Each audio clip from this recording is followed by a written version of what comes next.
మీ business ఏదైనా మీ ఊర్లో promotion చేయాలంటే అది సుమన్ టీవీతోనే సాధ్యం. ఇప్పుడే సంప్రదించండి. జై శ్రీమన్నారాయణ. ఓం అస్మద్గురుభ్యో నమః.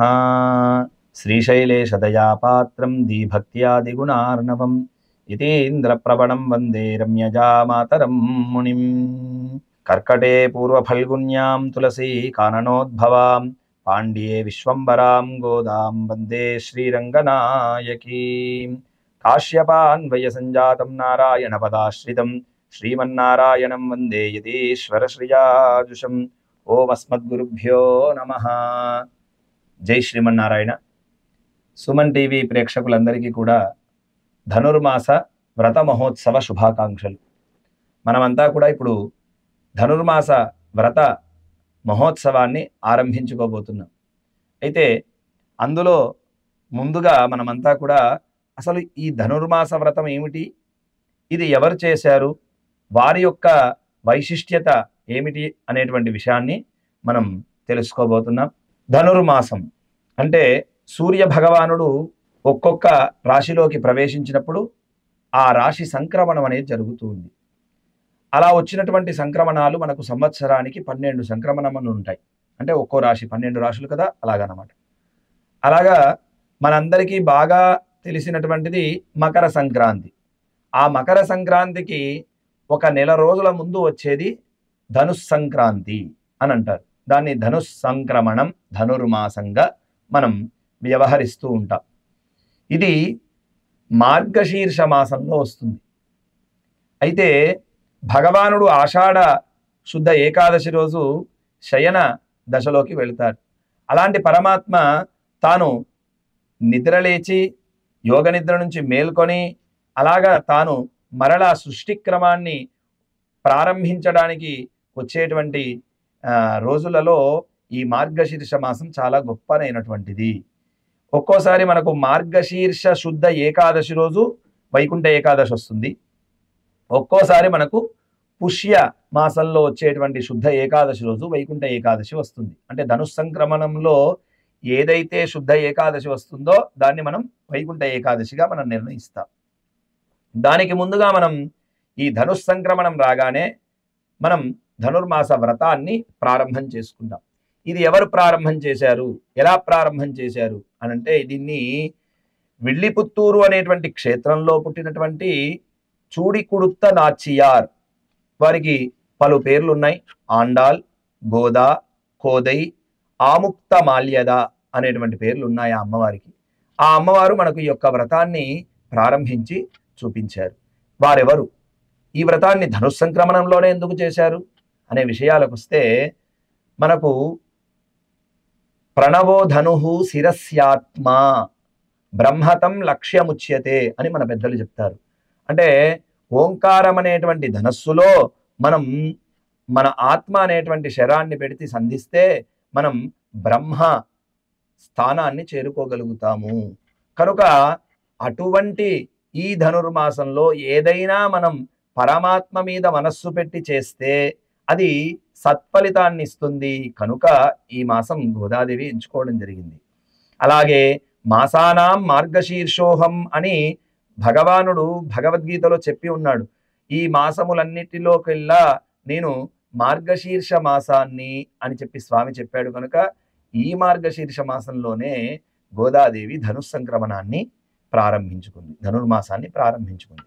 ఆ ధనుర్మాస ప్రారంభానికంటే ముందుగా మనం గోదాదేవి ఎవరు, ఆవిడ ఎందుకోసం ఈ వ్రతాన్ని చేసింది అనే విషయాన్ని మనం ఇప్పుడు తెలుసుకుంటున్నాం.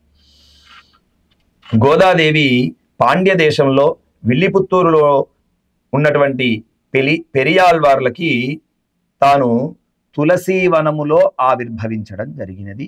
గోదాదేవి భూదేవి అంశగా. అలా తాను ఆషాఢ మాసములో, ఆడి మాసములో, తమిళంలో ఆడి మాసం అంటారు, తెలుగులో ఆషాఢ మాసం, ఆషాఢ మాస పూర్వ పల్గుని అనగా పుబ్బా నక్షత్రము నాడు తాను ఆవిర్భవించడం జరిగినది. ఈ అమ్మవారు మనకు విల్లిపుత్తూరులో ఉన్నటువంటి పెరియాళ్వార్లు, అంటే మనకు శ్రీ వైష్ణవ సంప్రదాయంలో 12 మంది ఆళ్వార్లు ఉంటారు. ఆ 12 మంది ఆళ్వార్లలో ఉన్నటువంటి వారిలో పెద్దవారైనటువంటి వారు పెరియాళ్వార్లు అంటే మొదటి వారు కాదు, పెద్దవారు పెరియాళ్వార్లు. వారికి పెరియ అంటే భగవంతుడి మీద అపారమైనటువంటి భక్తి, ఎటువంటి విద్య లేకుండానే వారు భగవంతుని యొక్క తత్వాన్ని నిర్ణయించడానికి వెళ్ళినప్పుడు ఎటువంటి విద్య లేదు వారికి, కానీ భగవద్ అనుగ్రహం చేత భగవత్ తత్వాన్ని వారు తెలియచేసి వారు గొప్ప సన్మానాన్ని పొంది గజారోహణ సన్మానం కూడా పొందారు. అటువంటి గొప్పనైనటువంటి వారు కనుక పెరియ ఆళ్వార్లు, చాలా గొప్పవారు అని చెప్పి కీర్తించారు మన శ్రీ వైష్ణవ సంప్రదాయస్తులంతా కూడా. కనుక వారికి ఆ నామం వచ్చింది. వారి పేరు విష్ణు చిత్తులు అని కూడా పేరు. విష్ణువు యందే చిత్తము కలిగినటువంటి వారు కనుక వారికి విష్ణు చిత్తులు అని కూడా పేరు ఉన్నది. అటువంటి ఆ పెరియాళ్వార్లకి తులసీవనములో ఈ గోదాదేవి లభించింది అని మనకు పెద్దలు చెప్తున్నారు.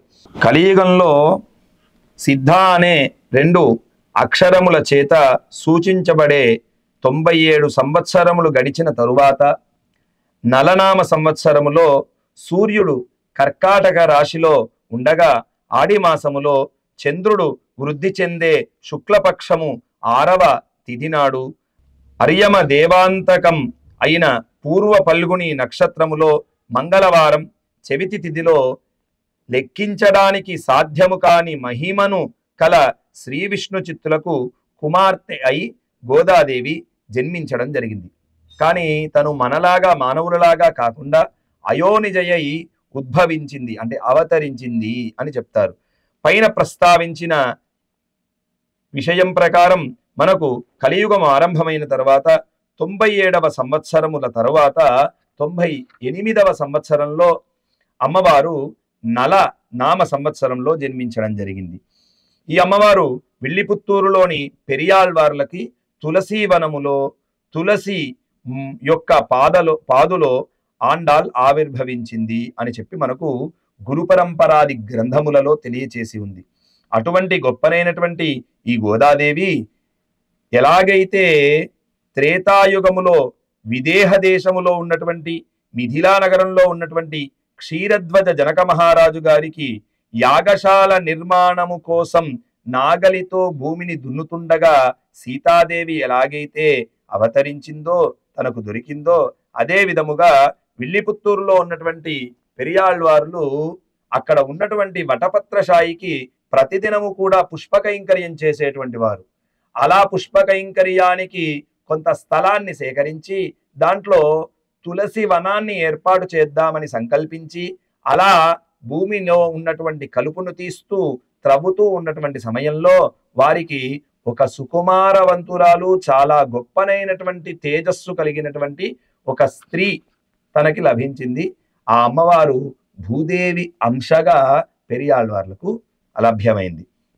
అటువంటి ఆవిడకి ఆ ఉన్నటువంటి ప్రాంతంలో, అంటే తులసి వన ప్రాంతంలో దొరకడం వలన ఆవిడకి తమిళ పద్ధతిలో కోదై అని నామకరణం చేశారు. అది కాలక్రమేపీ గోదగా పరిణమించింది. అలాగా గోదాదేవి అని పేరు పెట్టి చాలా చక్కగా సుకుమారంగా తనని పెంచుతూ తాము అనుగ్రహించిన రీతిలో ఆ బిడ్డను అల్లారు ముద్దుగా పాలు పోసి లాలించి పాలించి పరిపాలించారు విష్ణు చిత్తులు. పెరియాళ్వార్లు ఆమెకి పంచ సంస్కారములు కూడా ప్రసాదించారు. శ్రీ వైష్ణవ సంప్రదాయంలో సమాశ్రయణము అని చేస్తూ ఉంటారు. వాటికి సంస్కారములు, పంచ సంస్కారములు అని పేరు. తాపఃపుండ్ర తతోనామ మంత్రో యాగశ్చ పంచమహ అని. అలా ఆ 5 సంస్కారములు కూడా పెరియాళ్వార్లే ప్రసాదించారు. అలా ప్రసాదించడమే కాక తనకి భగవంతుని యొక్క తత్వ జ్ఞానాన్ని కూడా పూర్తిగా ధారపోశారు. అలా ధారపోయడం చేత లోకమంతా ఆశ్చర్యపడేటట్లుగా గోదాదేవి చిన్నతనములోనే పరమ భక్తి దశను పొంది పింజాయి పశత్తాలై అన్నట్లుగా పిండము అంటే చిన్నతనములోనే పిందెనే ఎంత ప్రకాశవంతముగా ఉంటుందో అలా చిన్నతనములోనే భగవంతుని యొక్క అపారమైనటువంటి భక్తి ప్రపత్తులను తెలుసుకొని భగవంతుని యొక్క చరిత్రలను చాలా చక్కగా తను వంట పట్టించుకుంది. అటువంటి ఆ గోదాదేవి చక్కగా పరిపూర్ణమైనటువంటి ఆర్తితో భగవంతుని విషయాలను పొంది ఆ స్వామినే పరిణయమాడాలని నిశ్చయించుకుంది చిన్నతనములోనే. అతని మహిమలనే సదా ధ్యానిస్తూ కీర్తిస్తూ కాలాన్ని గడుపుతూ ఉంది. ప్రతిదినము కూడా విష్ణు చిత్తులు వటపత్రశాయికి సమర్పించడానికి తాను చక్కగా కోసి తెచ్చినటువంటి ఆ పుష్పములను అల్లి ఒక మాలలాగా ఏర్పాటు చేసి వాటన్నిటినీ భద్రపరిచి తాను బయటికి వెళుతూ ఉండేవారు సంధ్యా సమయంలో. అలా బయటికి వెళ్ళినప్పుడు రేపు స్వామికి ధరింపచేసేటువంటి ఈ పూలమాల వారికి ఎలా ఉంటుంది, వారిని పరిణయం చేసుకుంటే అంటే వివాహం చేసుకుంటే నేను వారి పక్కన ఎలా ఉంటాను అని చెప్పి తను ఆ పూలమాలలన్నింటినీ కూడా తన శిఖలో ధరించి అంటే జడలో ధరించి తాను తన అందాన్నంతా కూడా అద్దంలో చూస్తూ మురిసిపోతూ ఉండేది గోదాదేవి. అలా ప్రతిరోజు కూడా తండ్రి గారు బయటికి వెళ్ళగానే ఈ పూలమాలను ధరించడం, అద్దంలో తన అందాన్ని చూసుకోవడం, స్వామి పక్కన నేను సరిపోతానా అని భావించి చూసుకొని ఆ పూలమాలను మళ్ళీ యథావిధిగా తీసుకొని చక్కగా మడిచి ఆ పుష్పపాత్రలో పెట్టి జాగ్రత్తగా తండ్రికి ఏమాత్రము కూడా అనుమానం లేకుండా ఉంచేటువంటి వారు గోదాదేవి. అలాగా ప్రతిరోజు జరుగుతూ ఉంది. ఈ స్వామివారు అమ్మవారు పెట్టుకొని తీసినటువంటి మాల అలా అమ్మ పెట్టుకొని తీసింది కనుక ఈ గోదాదేవికి చూడి కుడుత్త, చూడి అంటే కట్టుకోవడం, కుడుత్త అంటే విప్పడం, అంటే తాను తన శిఖలో పూలమాలను కట్టుకొని తను మళ్ళా తీసి అక్కడ పెట్టింది కనుక చూడి కొడుత్త, చుట్టి తీసినటువంటి మాలికలు, తాను తీసినటువంటి మాలికలు కనుక ఈ అమ్మవారికి చూడి కొడుత్త, ఆముక్త మాల్యద అంటే వాడుకొని తీసినటువంటి మాలలు కనుక తెలుగులోనేమో ఆముక్త మాల్యద అని అమ్మవారికి నామకరణం, తమిళంలోనేమో చూడి కొడుత్త అని నామకరణం ఉంటుంది అమ్మవారికి. అలాగా చేస్తూ ఉన్నటువంటి సమయంలో ఒకరోజు విష్ణు చిత్తుల వారు వెళ్ళినటువంటి పని త్వరగా ముగిసి రావలసినటువంటి సమయానికంటే ముందుగానే ఇంటిని చేరుకుంటారు. చేరుకొని ఈ యొక్క సన్నివేశాన్ని గమనిస్తారు. తన అమ్మాయి స్వామి కోసం అల్లినటువంటి మాలికలను శిఖలో ధరించి అవి తీసి మరలా భద్రపరచడం చూస్తారు. చూసి అయ్యో ఎంత తప్పు చేశావమ్మా అని చెప్పి ఆ గోదాదేవిని మందలిస్తారు. మందలించి ఇంకెప్పుడు ఇలా చెయ్యకు అని గట్టిగా చెప్తారు. చెప్పిన తర్వాత కొద్ది కాలానికి ఆ రోజు పూలమాలలు స్వామివారికి తీసుకొని వెళ్ళలు. ఏంటి ఈరోజు పూలమాలలు రాలేదని చెప్పి భగవంతుడు చాలా బాధపడతాడు. బాధపడి రాత్రి విష్ణు చిత్తుల వారు నిద్రపోయేటువంటి సమయంలో అయ్యో ఈరోజు స్వామికి నేను పూలు సమర్పించలేకపోయానే అని చెప్పి వీరు కూడా చాలా బాధపడుతూ నిద్రిస్తారు. అలాంటి సమయంలో వారి స్వప్నంలోకి ఆ వటపత్రశాయి వచ్చి ఏమయ్యా ఈరోజు నాకు తేవలసినటువంటి పూలమాలికలు ఎందుకు తీసుకొని రాలేదు అని ప్రశ్నించగా అప్పుడు స్వామి ఈరోజు చిన్న పొరపాటు జరిగింది, మా అమ్మాయి నీకు సమర్పించేటువంటి పూలమాలికలను తాను ధరించి తీసింది, అందువలన మేము మీ దగ్గరికి తీసుకురాలేదు అని చెప్పగా అప్పుడు ఏమయ్యా తాను ధరించినటువంటి పూలమాలికలే నాకు చాలా భోగ్యముగా ఉన్నాయి, చాలా నేను ధరించడానికి చాలా భోగ్యముగా ఉన్నాయి అని చెప్పి తెలియచేసి ప్రతిరోజు కూడా అలాగే తీసుకొనిరా అని చెప్పారు. అప్పుడే తాను అనుకున్నారట విష్ణు చిత్తులు, ఓహో నాకు దొరికినటువంటి ఈ కన్య మామూలు కన్య కాదు, సాక్షాత్తు ఆ పరమాత్ముని పిరాట్టులలో ఒకటి, పిరాట్టి అంటే అమ్మవారు అని, ఆ అమ్మవారులలో ఒకరుగా భావించారు అప్పుడే విష్ణు చిత్తులు. అలా అయిన కొద్ది కాలం తర్వాత అమ్మాయికి పరమాత్మ మీద ఇంకా అపరిమితమైనటువంటి ప్రేమ పెరిగింది. ఎలా అయినా సరే ఆ స్వామిని సేవించాలి, ఆ స్వామిని దర్శించాలి, ఆపాదతల మస్తకం ఆ స్వామిని దర్శించాలి అని చెప్పి ఆ వటపత్రశాయి దగ్గరికి వెళ్ళి ప్రతిరోజు కూడా ప్రార్థన చేసేది. కానీ ఈరోజు స్వామి సాక్షాత్కారం కాకపోయేసరికి చాలా బాధపడుతూ ఉండేది. అటువంటి సమయంలో పెద్దలను కనుక్కుంటే పెద్దలందరూ చెప్పారు, స్వామి ఎక్కడుంటాడు అంటే శ్రీకృష్ణ పరమాత్మ తనకు దగ్గరగా ఉన్నటువంటి అవతారం, కలియుగానికి చాలా దగ్గరగా ఉన్నటువంటి అవతారం ద్వాపర యుగంలో శ్రీకృష్ణ అవతారం కనుక ఎట్లా అయినా సరే శ్రీకృష్ణుని పొందాలి అనేటువంటి ఆ అపరిమితమైనటువంటి ప్రేమతో స్వామిని ఎలా పొందాలి అని చెప్పి అనుకుంటున్నటువంటి సమయంలో అక్కడ కొంతమంది పెద్దలు చెప్తారు, అమ్మా పూర్వకాలం గోపికలు వారికి శ్రీకృష్ణుడి మీద ఉండేటువంటి విరహతాపంతో వాళ్ళల్లో ఒకరే శ్రీకృష్ణుడిగా వేషం వేసుకొని వారి యొక్క అనుభవాన్ని స్వామితో వారు పంచుకోవలసినటువంటి ఆనందాన్ని పంచుకుంటూ ఉండేవారు, అలా చేయొచ్చును అని చెప్తే అది మాకు సరిపోదు అని చెప్పి అమ్మ మరి ఇంకా ఏమి చేద్దాం అని చెప్పి భావిస్తూ ఉండేది.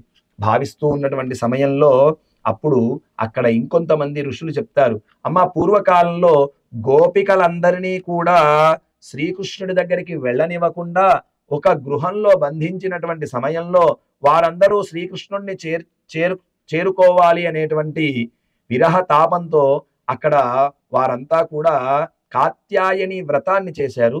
అలాంటి ఒక వ్రతాన్ని ఏదైనా ఆచరిస్తే బాగుంటుంది అని చెప్పి అనుకొని తాను మరి ఇప్పుడు కాత్యాయని వ్రతం చేయాలంటే ఎలా? తనకి గోకులం కావాలి. గోకులం అంటే దగ్గర లేదు, రేపల్లె ఎక్కడో ఉంది, అక్కడికి వెళ్ళడం సాధ్యం కాదు. త్రేతాయుగం, ఇదేమో కలియుగం, ద్వాపర యుగంలో శ్రీకృష్ణుడి వృత్తాంతం. ఆ యుగానికి వెళ్ళడం కుదరదు, రేపల్లెకి వెళ్ళడం కుదరదు, అక్కడ ఉండేటువంటి గోవుల దగ్గరికి వెళ్ళడం కుదరదు. ఎలాగా అని భావించి తను ఉన్నటువంటి ఆ విల్లిపుత్తూరు అనేటువంటి గ్రామాన్నే రేపల్లగా భావించి, అక్కడ ఉండేటువంటి ఒక సరస్సును యమునా నదిగా భావించి, అక్కడ ఉండేటువంటి తనతో పాటు ఉండేటువంటి చిన్నారులను, తన స్నేహితులందరినీ కూడా గోపికలుగా భావించి, తాను కూడా అక్కడ ఒక గోపికగా భావించి తాను ఈ తిరుప్పావై అనేటువంటి గొప్పనైనటువంటి వ్రతాన్ని ప్రారంభించింది. దీనికే పేరు తిరు అంటే శ్రీ అని, పావై అంటే వ్రతము అని. కనుక దీనికి తెలుగులో నామకరణం శ్రీ వ్రతము, తమిళంలో తిరుప్పావై అనేటువంటి గొప్పనైనటువంటి వ్రతాన్ని తాను ఆచరిస్తూ ఆ వ్రతంలో 1వ పాశురం నుంచి 30వ పాశురం వరకు కూడా మాకు పరై అనేటువంటి ఒక వస్తువు కావాలి, పరా అనేటువంటి వస్తువు కావాలి అని చెబుతూ ఈ వ్రతాన్నంతా కూడా స్వామిని చేరుకునేటువంటి వారు ఎలా సులభతరంగా చేరుకోవాలి అనే విధానాన్నంతా కూడా ఈ 30 రోజుల్లో గోదాదేవి మనందరికీ కూడా అందించింది. అలా కొద్ది కాలం తర్వాత తిరుప్పావైని మొత్తం పూర్తి చేసిన తర్వాత తనకి యుక్త వయస్సు వస్తుంది. యుక్త వయస్సు రాగానే తన తండ్రి అయినటువంటి విష్ణుచిత్తులు అడుగుతారు, ఏమమ్మా నువ్వు ఎవరిని వివాహం ఆడదాం అనుకుంటున్నావు అని చెప్పి అడిగినటువంటి సమయంలో, నాన్నగారు నేను ఇక్కడ ఉండేటువంటి ఇహలోకంలో ఉండేటువంటి మనుషులెవరిని నేను వివాహం చేసుకుంటే సాక్షాత్తు ఆ పరమాత్మన్నే వివాహం చేసుకుంటాను అని చెప్పగా, అమ్మా మరి పరమాత్ముడంటే సాధ్యం కాదు, ఎందుకంటే ఆయనే అనేక విధమైనటువంటి ఒక అవతారాల్లో ఉంటారు, మరి నువ్వు ఏ పరమాత్మని వివాహం చేసుకుంటావు అని చెప్పి 108 దివ్య దేశాలు ఉన్నాయి శ్రీరంగం నుంచి మొదలుకొని. అలాగా ఉన్నటువంటి దివ్య దేశముల యొక్క విశేషములు, వాటి మాహాత్మ్యములు, వాటి యొక్క చరిత్రలు, ఆ స్వామికి ఉండేటువంటి వైభవాన్నంతా కూడా గోదాదేవికి తెలియజేస్తారు.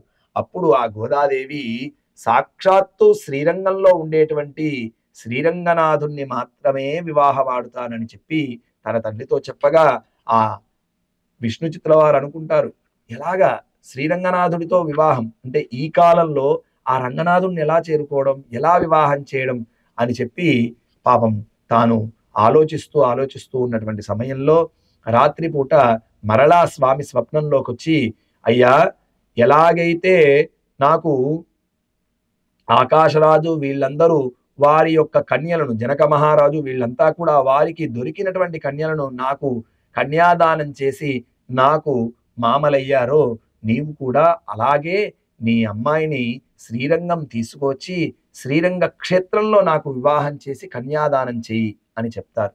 చెప్పగానే తెల్లవారి పొద్దున్నే లేచి చూసేసరికి ఆ వారి ఇంటి ముందు శ్రీరంగ క్షేత్రం నుంచి వచ్చినటువంటి భటులు, పల్లకీలు, మేళతాళాలు అవన్నీ కూడా ఉంటాయి. వాటన్నిటినీ కూడా తీసుకొని తన కూతురైనటువంటి గోదాదేవిని చక్కటి పల్లకీలో వేంచేపు చేసుకొని అలాగా శ్రీరంగ క్షేత్రానికి బంధువర్గంతో అంతా వెళ్ళి శ్రీరంగ క్షేత్రంలో ఆ స్వామివారికి వివాహం చేసి అనంతరం ఆ గోదాదేవి గర్భగుడిలోకి ప్రవేశించగా, అలా గర్భగుడిలో ప్రవేశించగానే అర్చకుడి ముఖము ద్వారా స్వామి చెప్తారు, అయ్యా విష్ణు చిత్తులు, ఇప్పటి వరకు ఎలాగైతే నీవు నా కైంకర్యాన్ని శ్రీవిల్లిపుత్తూరులో వటపత్రశాయిగా ఉన్నటువంటి నాకు కైంకర్యాన్ని, పుష్ప కైంకర్యాన్ని చేశావో అలాగే చేస్తూ ఉండవయ్యా అని చెప్పి వారు ఆజ్ఞాపిస్తారు. అలాగ కొద్ది కాలం విష్ణు చిత్తులు విల్లిపుత్తూరులో ఉన్నటువంటి ఆ వటపత్రశాయిని సేవిస్తూ వారికి పుష్పమాలిక కైంకర్యం చేస్తూ కొంతకాలం తరువాత తిరుమాలిరుం సోలే అనేటువంటి క్షేత్రంలో సుందరబాహు పెరమాళ్ళని కూడా సేవించి అక్కడ కూడా కైంకర్యాన్ని చేసి ఆచార్య తిరువడి అంటే పరమపదాన్ని చేరుకున్నారు. ఇది వారి యొక్క చరిత్ర. అటువంటి గోదాదేవి మనకు తిరుప్పావై అనేటువంటి దశకాన్నే కాక నాచియార్ తిరుముజి అని భగవంతుని యొక్క గుణగణాలను మనకందరికీ కూడా అందిస్తూ 143 శ్లోకాలను, తమిళంలో పాశురములు అంటారు, అటువంటి 143 పాశురాలను మనకు అందచేశారు. దాన్నే నాచియార్ తిరుముజి అంటారు. అటువంటి గొప్పనైనటువంటి గోదాదేవి కలియుగంలో పరమ భక్తితో ఎటువంటి స్వార్థ అపేక్ష లేకుండా పరమాత్మను చేరుకోవాలి అనేటువంటి సంకల్పముతోటి ఎవరైతే స్వామిని కీర్తిస్తారో వారు ఖచ్చితంగా స్వామిని చేరుకుంటారు అని తాను నిరూపించింది. కనుక కలియుగంలో కూడా మనం పరమభక్తితో స్వామిని ఆరాధిస్తే స్వామి అనుగ్రహం తప్పక దొరుకుతుంది. ఇది గోదాదేవి యొక్క వృత్తాంతం. జై శ్రీమన్నారాయణ. ఆండాల్ దివ్య తిరువడిగలే శరణం.